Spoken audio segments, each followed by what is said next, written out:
Mukunda jewellers మొట్టమొదటి factory outlet ఇప్పుడు కూకట్పల్లి, కొత్తపేట్, సోమాజిగూడ మరియు ఖమ్మంలో. నమస్తే, వెల్కమ్ టు సుమన్ టీవీ. నేను మీ యాంకర్ సిరి. బేసిక్గా చాలా వరకు మనం చూస్తూ ఉంటాం, రిలేషన్షిప్లో గొడవలు అనేవి జరుగుతూ ఉంటాయి, అవి కామన్ అని చెప్తూ ఉంటారు.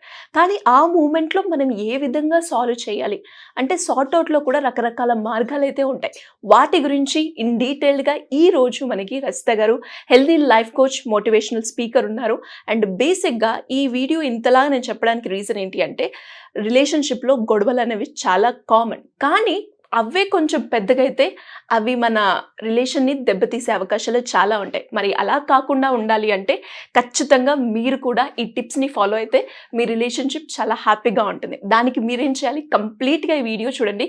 ఏదో ఒక సిచ్యువేషన్లో మీరు కూడా కనెక్ట్ అవుతూ ఉంటారు. నమస్కారం రజిత గారు. నమస్తే సిరి. సో మరి రిలేషన్షిప్లో గొడవలు అనేవి కామన్. కానీ ఆ గొడవలు జరిగినప్పుడు ఎలా కమ్యూనికేట్ చేయాలి అన్నది మాత్రం ప్రతి ఒక్కరికి కూడా, అంటే టెక్స్ట్ రూపకంగా చేయాలా, లేదంటే డైరెక్ట్గా కాల్ మాట్లాడాలా, లేదంటే వాళ్ళిద్దరూ కలిసి కూర్చొని ఒక దగ్గర మాట్లాడాలా, ఇలా రకరకాల మార్గాలు అయితే ఉంటాయి. ఏ మార్గంని యూజ్ చేసుకొని కనుక మనం కమ్యూనికేట్ చేస్తే ప్రాబ్లం ఈజీగా సాల్వ్ అవుతుంది అంటారు? అంటే అసలు ఎంత బాగా అంటే, ఒక పెద్ద సుమన్ టీవీ వీడియోస్ స్టార్ట్ చేసి చూడటం మొదలు పెడితే అంటే వాళ్ళు ఖచ్చితంగా థంబ్నెయిల్స్ చూసినప్పుడు కొంతమంది ముందే అసెస్ చేసేసుకుంటారు, ఏముందిలే అని. కానీ లోపల కంటెంట్ ఇచ్చేటప్పుడు నేను చాలా కాన్ఫిడెన్స్గా చెప్తున్నా అనుకోకండి, మాకు తెలుసులే అని. కానీ ఖచ్చితంగా చూడండి, ఎందుకంటే మనకు తెలియకుండా మనం ఇదే మిస్టేక్స్ చేసి మన రిలేషన్ని ఏమంటారు, క్రాక్ వచ్చేటట్టు చేసుకుంటున్నామేమో. ఆ క్రాక్ వచ్చిన దాన్ని ఇప్పుడు చెప్పే తప్పు, మీరు అన్నట్టు మెసేజ్ చేస్తే రిలేషన్షిప్లో గొడవలైనప్పుడు బెటరా ఏంటి అని అడిగారు.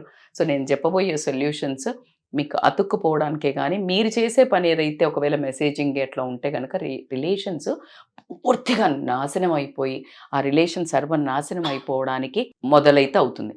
ఈ మెసేజెస్ వల్ల నేను before going to that topic అంటే, messages hi hello cheesy lines వేస్తూ రాంగ్ సెన్స్తో కూడా కనెక్ట్ అవ్వడం అయితే జరుగుతుంది, ఇది మెసేజ్లో చెప్పేవి నమ్మి.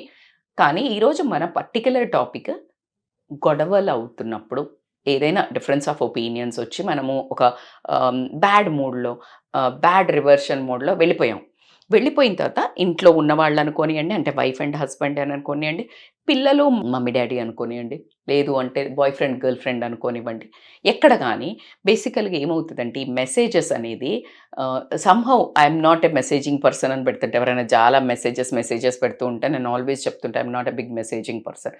ఎందుకంటే నువ్వు ఏం కమ్యూనికేట్ అవ్వాలి అనుకున్నావో అది నీ వాయిస్లో కమ్యూట్ అవుతుంది. లేదా వాయిస్ కమ్యూట్ కాలేదు అంటే నీ లైఫ్, నీ రిలేషన్ మ్యూట్ అయిపోతుంది. What you are going to tell. ఇప్పుడు గొడవ అవుతోంది వెళితే ఏదో ఒక మెసేజ్ అంటే లైక్ కనెక్ట్. ఇప్పుడు నువ్వు అన్నది నువ్వు ఎక్స్ప్రెస్ చెయ్యాలి. ఏ రోజు నువ్వు నన్ను కేర్ చేసావు, never you cared for me అని పెట్టావు వైఫ్ అండ్ హస్బెండ్లో ఎవరైనా. అంటే ఎట్లుంటుంది తెలిసి, ఇప్పుడు గొడవ మూడ్లో ఇట్లా అరుచుకొని వెళ్ళిపోయాను, ఆ వాయిస్ ఎట్లా వస్తుంది అంటే ఆయనకు కానీ ఆమెకు కానీ వినేటప్పుడు never you cared for me. కానీ ఇక్కడ ఉన్నట్టు never you cared for me ఎలా ఉంది? అదే పదం వాడా నేను. డిఫరెంట్, మీ వాయిస్ డిఫరెంట్, మీ ఇంటెన్షన్ అనంగానే అటువైపు అట్లా లేదురా అని వస్తుంది. అదే ఆయన కానీ ఆమె కానీ ఊహించుకుంది never you cared for me అంటే go to hell next message. ఎందుకంటే నేను కేర్ చేశా, నీకు అర్థం కాలా, దట్స్ యువర్ ప్రాబ్లం. ఇది message. Did you get that conversation? How is? So మనుషులు అంటే ఇప్పుడు ఫర్ ఎగ్జాంపుల్ నువ్వు విత్ హూమ్ యూ వెంట్ అని పెట్టాడు, బాయ్ ఫ్రెండో గర్ల్ ఫ్రెండో, లేకపోతే నేను యాక్చువల్గా రీసెంట్గా నిఖిల్ది చూసాను. నిఖిలే కదా అబ్బాయి, ఒక ఇన్స్టా అది చేస్తుంటాడు, చాలా మంచి కాజెస్ చేసి, చాలా కరెక్ట్ అనిపించింది. కరెక్ట్. ఇప్పుడు నువ్వు వైఫ్ని అడిగావు అనుకుందాం, లేకపోతే గర్ల్ ఫ్రెండ్ని అనుకుందాం, లేకపోతే బాయ్ ఫ్రెండ్ని అడిగిందా, లేకపోతే భర్తని అడిగింది అనుకుందాం. ఎందుకంటే ఈ రిలేషన్స్ ఎక్కువ స్ట్రాంగ్గా నడుస్తుంటాయి కాబట్టి. పిల్లల్ని కూడా అమ్మాయి వెళ్ళింది బయటికి, అబ్బాయి వెళ్ళాడు, అమ్మాయిని అడుగుతారు మోస్ట్లీ కాబట్టి. With whom you are going with consent అడిగిన అడుకోవచ్చు. భార్య ఎలా వెళ్తున్నావు, ఎవరితో వెళ్తున్నావు అంటే కేర్ఫుల్గా వెళ్ళిందా లేదా అని. భర్తనేమో జనరల్గా క్యాజువల్గా మనకు నోటిదులు ఉంటుంది కదా, ఎవరితో పోతున్నావు అని వైఫ్ అడుగుతుంది. ఎవరెవరు వెళ్తున్నారు అని క్యూరియాసిటీ, వైఫ్స్కి జనరల్గా క్యూరియాసిటీ ఉంటుంది. అంటిల్ అన్లెస్ నీకు ఇది ఎఫ్ఐఆర్స్ ఉన్నాయని మీకు డౌట్ లేకపోతే కనుక జనరల్గా అడుగుతారు ఫ్రెండ్స్ ఎవరితో వెళ్తున్నావు. అదే అమ్మాయిని నువ్వు ఎవరితో వెళ్తున్నావు అనగానే డిస్ట్రస్ట్, అవునా? అదే బాయ్ ఫ్రెండ్ గర్ల్ ఫ్రెండ్కి అయితే డిస్ట్రస్టే కదా, అంటే నువ్వు నమ్మట్లేదా విత్ హూమ్. అది మామూలుగా అడిగేది ఎలా వెళ్తున్నావురా, ఎవరితో వెళ్తున్నావు అయ్యి ఉండొచ్చు. అదే మాట నువ్వు ఫోన్ చేసి అడగటంలో ఎంత కన్సర్న్ కనిపిస్తుంది అంటే, వీళ్ళు ఒకవేళ మిస్టేక్ ఏమైనా చేస్తున్నా అక్కడ ఆపాలి అనే ఫీలింగ్ వచ్చేటట్టు నువ్వు మాట్లాడగలగాలి. అవునంటారా కాదంటారా? సో ఈ మెసేజెస్ అనేవి బంధాలను దూరం చేస్తాయి కాబట్టికే one call is always better. Call చేసి నువ్వు అనుకున్నది కమ్యూట్ చేయటము. సెకండ్, వీలైనంత వరకు ఇప్పుడు దూరం ఇండ్లలో లేని వాళ్ళు, లేకపోతే ఇప్పుడు గొడవ అయింది, ఇప్పుడు నువ్వు ఫోన్ చేసి రచ్చ చేసుకునే బదులు ఈవినింగ్ వచ్చే వరకు వెయిట్ చేసి కలిసినప్పుడు డిస్కషన్ చేయటం బెటరా కాదా? ఒకటి, నీ కోపం levels of intensity will reduce. Okay, తర్వాత నీకు చాలా యాంపుల్ టైం దొరుకుతుంది ఇద్దరు పర్సన్స్కి to space, to frame, to ask. ఇవన్నిటికీ ఒక సర్టెన్ మౌల్డ్ అయితే అవుతుంది స్క్రిప్ట్ తెలియకుండానే. అదే నువ్వు అక్కడికక్కడే నువ్వు మెసేజెస్ టక్ కొడుతున్నావు, అటువైపు కూడా ప్లానింగ్ లేదు లైఫ్లో. So answer to your feeling ఇస్తున్నాం అనుకుంటారు వాళ్ళు. సో కాబట్టికే ఒకటి, ఫోన్లో మాట్లాడడం బెటర్ సిరి. లేదు అంటే కలిసినప్పుడు వీళ్ళు కలవలేని వాళ్ళు ఉన్నారు అంటే దూరం డిస్టెన్స్ రిలేషన్షిప్స్ ఉన్నాయి, they can call and solve. ఫోన్లో మాట్లాడుకోవడమే కానీ. అయితే పాతకాలంలో చూడండి, ఫోన్స్ వచ్చి ఈ దిక్కుమాల మెసేజ్లు వచ్చి ఫ్రీ ఛార్జెస్ వచ్చినప్పటి నుంచి, ఫ్రీ అంటే తక్కువ కదా, ఒకప్పుడు మెసేజెస్ కూడా డబ్బులు పడేవి. ఇప్పుడు అట్లా లేకపోయేసరికి అసలు ఎంత దగ్గరున్న వాళ్ళు కూడా మెసేజెస్ పెట్టుకుంటారు.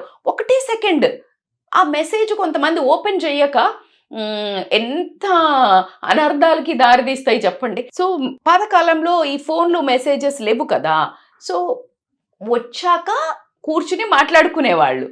ఆ లోపల నేను ఇందాక చెప్పినట్టు కోపం చల్లారటమో, లేకపోతే ఆ విరహం, లైక్ డిస్టెన్స్ ఆఫ్ లైక్ అయ్యో ఎందుకన్నాను ఆ రిగ్రెట్. కొంతమంది ఎవరైతే గట్టిగా అరుస్తారో తప్పు లేకున్నా వాళ్ళకైతే ఒక రిగ్రెట్ వస్తుందా లేదా? వస్తుంది. సో దీన్ని ఆ రిగ్రెట్ రాకముందే మనం ఈ ఫోన్లు మెసేజెస్లో రెచ్చగొట్టుటన్నట్టు ఇంకా ఇన్స్టిగేట్ చేసి ప్రొవోక్ చేయటం వల్ల రిలేషన్స్ దాదాపు ప్రతి పిల్లలది కూడా ఇప్పుడు బయటికి వెళ్తారు వాళ్ళు, వీళ్ళు ఏమైనా చేస్తే ఇంకా బయటికి వెళ్ళి నేను రాను ఇంటికి, బయటికి వెళ్ళిపోయి మేము రాము ఇంటికి, నువ్వు వస్తావా చస్తావా, నువ్వు వచ్చాక చూడు నీ పని చెప్తా అంటే ఈ వర్డ్ నువ్వు మెసేజెస్లో పెట్టడం వల్ల ఏమవుతుందంటే వాడికి ఇంటికి రావాలంటే ఉదిదే భయం. మెసేజ్ పెట్టావు, అదే ఫోన్ చేసే నాన్న రారా నువ్వు తొందరగా, ఎంత డిఫరెన్స్ ఉంది. సో ఏది మెసేజ్ రూపంలో నీ మాడ్యులేషన్ ఆఫ్ వాయిస్ కానివ్వండి, నీ కమ్యూనికేట్ చేయాలన్న రిక్వెస్ట్ కానీ, ప్రేమ కానీ, నీ ఒక తపన కానీ, క్యూరియాసిటీ కానీ, లేకపోతే నీ ఒక ఆరాటం ఏదైతే ఉంటుందో ఆ రిలేషన్ని కాపాడుకోవాలనేది, ఎందుకు మిస్టేక్ జరిగిందని ఒకవేళ నువ్వు తప్పు చేస్తే ఎక్స్ప్లెనేషన్ ఫామ్, ఏది కమ్యూట్ కాదన్లా, కమ్యూనికేటే కాదు. సో ఎప్పుడైతే ఆ కమ్యూనికేషన్ అసలు కాకపోయినా పర్లేదు ఇఫ్ యు ఆర్ సైలెన్స్, కానీ రాంగ్గా కమ్యూనికేట్ అయితే గొడవలు పెరుగుతాయా పెరగవా?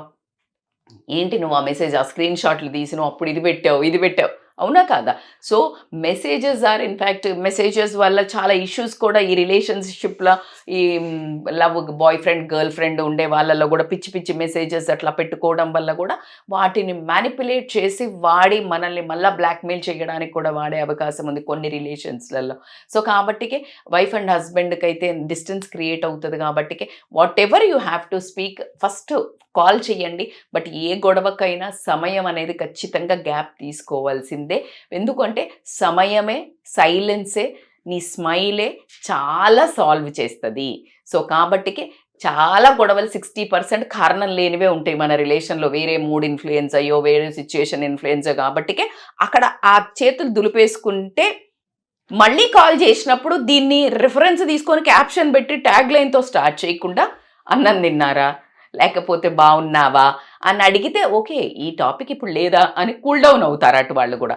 సో కాబట్టి మెసేజెస్ ఇస్ ఆల్వేస్ నేనైతే ఒక 70-80% చెప్తాను. ఒకటి రాంగ్ రిలేషన్స్‌లో ట్రాప్ అవ్వడానికి. రెండోది మన ఏదైతే చిన్న చిన్న మిస్‌అండర్‌స్టాండింగ్స్, డిఫరెన్స్ ఆఫ్ ఒపీనియన్స్ ఉన్నాయో వాటిని కమ్యూనికేట్ మెసేజ్‌లో చేయడం ఉన్నంత దౌర్భాగ్యం గానీ, బ్యాడ్ స్టెప్ గానీ ఇంకొకటి లేదు. ఎందుకంటే ఇంకా రిలేషన్‌ని తెగేదాకా తీసుకెళ్తాయి గాబట్టికి చక్కగా మంచిగా ఒక ఫోన్ కాల్, ఒక చిన్న బెల్లం ముక్క, ఒక చిన్న స్వీట్ తినో స్టార్ట్ చేయండి. మంచి మాటలొస్తాయి. మూడ్ డౌన్ చేసుకొని ఈ వీడియో చూసి స్టార్ట్ చేయండి. అసలు గొడవనే కంటిన్యూ చెయ్యరు మీరు. అండ్ సెకండ్ వచ్చేసి కలిసినప్పుడు మాట్లాడుకోవడము. ఇంకా మీరు ఫస్ట్ స్టార్ట్ చేయడానికి కోపంలో అడిగి ఉన్నాను అంటే గనక మూడ్ సెట్ చేయండి. అంటే ఒక మంచి ప్లెజెంట్ మూడ్, ప్లెజెంట్ మ్యూజిక్, మీరు కూడా మూడ్ డౌన్ అవుతుంది కాబట్టి అప్పుడు గొడవ కారణాలు చాలా తక్కువ అవ్వడానికి ఛాన్స్ ఉన్నాయి. తప్పనిసరిగా గొడవ పెట్టుకోవాల్సిన అవసరం ఉన్నప్పుడు కూడా మూడ్ సెట్ చేసుకుంటే దాన్ని బట్టి అది సాఫ్ట్‌గా వెళ్తది ఆ గొడవ.